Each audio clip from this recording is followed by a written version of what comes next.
అంత పెద్ద గొడవ జరిగాక నేనిలా నవ్వుతూ ఎలా ఉండగలను అనుకుంటున్నారు కదూ?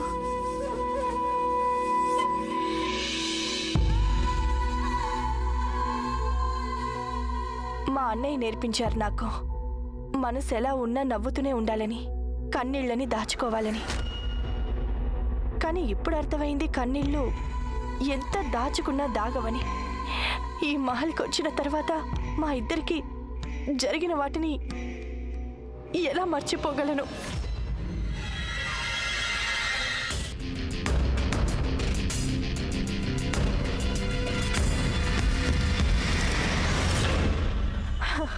మా అన్నగారు కొత్త సంవత్సరానికి ఈ బట్టలన్నీ నా కోసం తీసుకొచ్చారు. కానీ వీటిల్లో దేన్ని కూడా ధరించాలని నాకు అనిపించట్లేదు. ఈ బట్టలు ఎవరికైనా దానం చేసేయండి. నువ్విప్పుడు బాధలో ఉన్నావు. ఈ సమయంలో నువ్వు ఒంటరిగా ఉండకూడదు. ఒంటరిగా ఎక్కడున్నాను?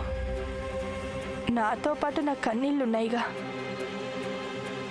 మీరు వెళ్ళండి గాయత్రి. కొన్ని గాయాల్ని తోడు కాదు, ఒంటరితనమే మానుపుతుంది. కాళ్ళు భూమిలో పాతుకుపోయినట్టు ఇంకా నిల్చున్నావే. నువ్వు వెళ్తే నిన్ను నాశనం చేసేందుకు నేను పండగ చేసుకుంటా.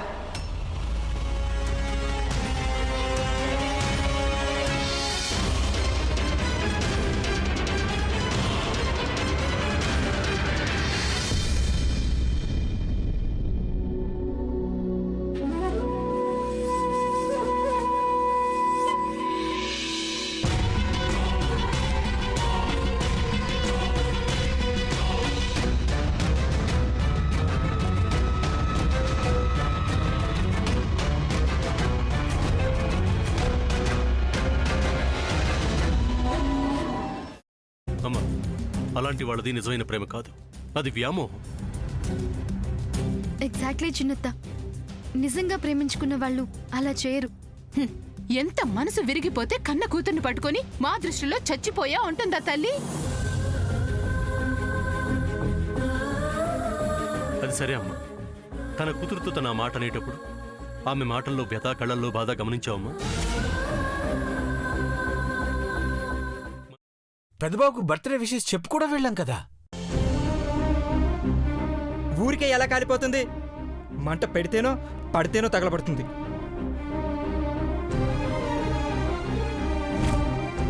కరెక్ట్ చిన్నబాబు, నీకొచ్చినట్టే నాకు డౌట్ వచ్చింది. పార్వతే షర్టును తగలబెట్టిందనుకుంటా.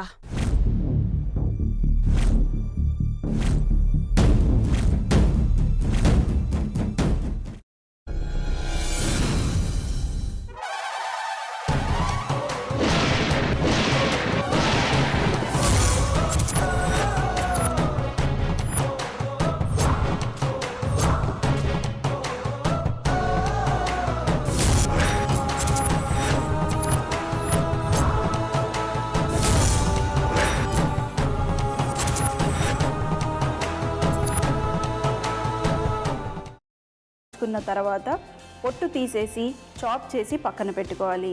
ఒక ప్యాన్లో కొద్దిగా నూనె వేడి చేసి అందులో ఆవాలు, మినప్పప్పు, శనగపప్పు, కరివేపాకు, సన్నగా తరిగి పెట్టుకున్న ఉల్లిపాయలు వేసుకుని 1 నిమిషం పాటు వేయించుకోవాలి. ఆ తర్వాత కాల్చి కట్ చేసి పెట్టుకున్న వంకాయని కూడా అందులో వేసుకుని బాగా మిక్స్ చేసి బౌల్లోకి ట్రాన్స్ఫర్ చేసుకుని అందులో తగినంత చిక్కటి పెరుగు లేదా పల్చటి పెరుగు వేసుకుని మిక్స్ చేసి అన్నంతో కానివ్వండి, చపాతీతో కానివ్వండి సర్వ్ చేసినా చాలా బాగుంటుంది.